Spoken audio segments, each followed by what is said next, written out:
Assalamualaikum warahmatullahi wabarakatuh. Video kali ini kita akan membahas tentang solusi gagal bayar di aplikasi pinjaman online ketika pinjol itu ngotot banget pengen ngepidanain kalian dan juga pengen nuntut kalian secara perdata.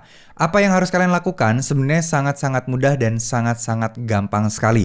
Tapi sebelum itu, yuk kita berdoa bareng-bareng. Kita tulis doa terbaik kita untuk teman-teman kita dan kita pribadi agar kita semua bisa bebas dan lunas semua hutang-hutang pinjolnya. Dan ya, keajaiban itu pasti ada, mukjizat itu pasti ada, insya Allah semuanya pasti akan beres masalah seperti ini. Tinggal kita mau atau tidak menyelesaikannya. Yuk teman-teman tulis doa terbaik teman-teman di kolom komentar untuk semuanya. Karena ketika kita mendoakan orang lain, insya Allah yang baik-baik akan masuk dan kembali ke diri kita masing-masing. Amin amin ya rabbal alamin. Oke. Sambil kalian ngisi doa, sambil kalian nulis doa terbaik kalian, yuk kita akan bahas masalah perdata dan juga pidana seperti ini.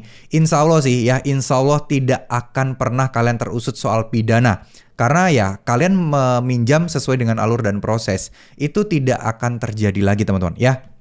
Tidak akan pernah, meskipun ancamannya ginilah, bawa kaburlah, fitnah dan lain sebagainya, itu tidak akan membuat kalian masuk ke penjara. Nah, bagaimana kalau soal perdata? Kalau soal perdata memang iya, ada kemungkinannya. Nah, kenapa kok ada kemungkinannya? Ya karena jelas, karena ya ini adalah hukum perdata, hutang piutang masuknya ke perdata. Mereka punya sistem perizinan legal dan lain sebagainya. Tapi kembali lagi ya teman-teman, kembali lagi. Sekali lagi saya ingatkan buat teman-teman, jarang banget loh pinjol-pinjol itu yang benar-benar melaporkan secara perdata. Ya, benar-benar jarang banget yang benar-benar membawa kita ke pengadilan, itu jarang. Hampir mungkin malah tidak pernah terjadi. Ya, sekali lagi saya ingatkan buat teman-teman, tidak perlu terlalu menggubris soal ancaman-ancaman seperti ini. Solusi gagal bayar pinjol yang paling aman, paling gampang adalah ya dibayar. Cuman masalahnya, kita kan masih belum ada uangnya, belum ada rezekinya.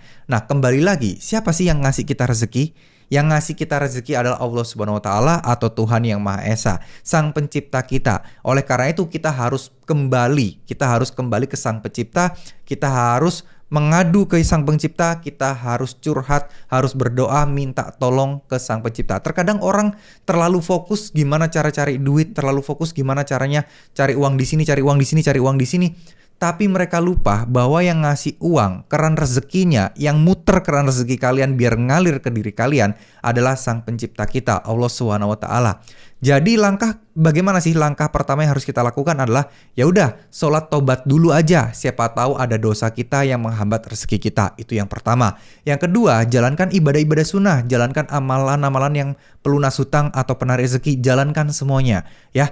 Ya itu nggak susah kok, sehari luangkan waktu 1 jam paling nggak sampai untuk mengamalkan semua itu. Tapi setidaknya kita sudah optimis, kita berhusnuzon sama Allah Subhanahu wa Ta'ala, dan insya Allah kita akan diberikan keberkahan dan kemudahan untuk bisa melunasi semuanya.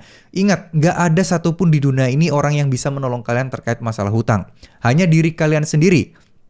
Dan Allah Subhanahu wa Ta'ala yang akan mengirim orang sebagai perantara untuk menolong kalian. Entah itu ditolong dalam bentuk memberi pekerjaan sampingan ke kalian, memberikan proyek-proyek ke kalian yang bisa kalian kerjakan dan kalian mendapatkan bayaran, terus melariskan dagangan kalian. Itu adalah cara-cara Allah yang masih misteri, dan ini sangat-sangat benar-benar sampai sekarang pun saya juga sangat-sangat terheran-heran, terpukau-terpukau, nggak kepikiran rezeki itu datang dari sumber-sumber yang diberikan Allah sama kita teman-teman ya.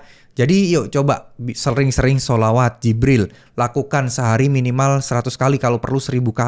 Perbanyak sholat ya, perbanyak sholat sunnah, duhanya juga jangan sampai bolong, tahajud kalau perlu. Ini adalah usaha konkret yang bisa kalian lakukan. Selama kalian menjalankan ibadah, saya yakin pikiran kalian lebih positif, pikiran kalian lebih tenang, kalian lebih semangat kerja, kalian kerja juga nggak kepikiran yang aneh-aneh, karena kalian yakin, seyakin-yakinnya sama Allah Subhanahu wa Ta'ala untuk bisa menolong kalian. Ya ingat, tidak ada yang bisa menolong kalian selain Allah Subhanahu wa Ta'ala ya. Mungkin mohon maaf buat teman-teman yang beragama lain, saya yakin teman-teman diajarkan juga di agamanya untuk amalan-amalan tertentu, ibadah tertentu ketika hati gundah, hati resah dan memohon pertolongan. Nah itu seperti apa? Nah coba aja, kembali aja dulu kepada hal-hal yang berbau spiritual kita. Karena dengan ketenangan hati, dengan pikiran yang positif, tentu akan mendatangkan energi yang positif dan juga rezeki yang positif juga. Ya, terima kasih, mohon maaf jika ada salah-salah kata. Wassalamualaikum warahmatullahi wabarakatuh.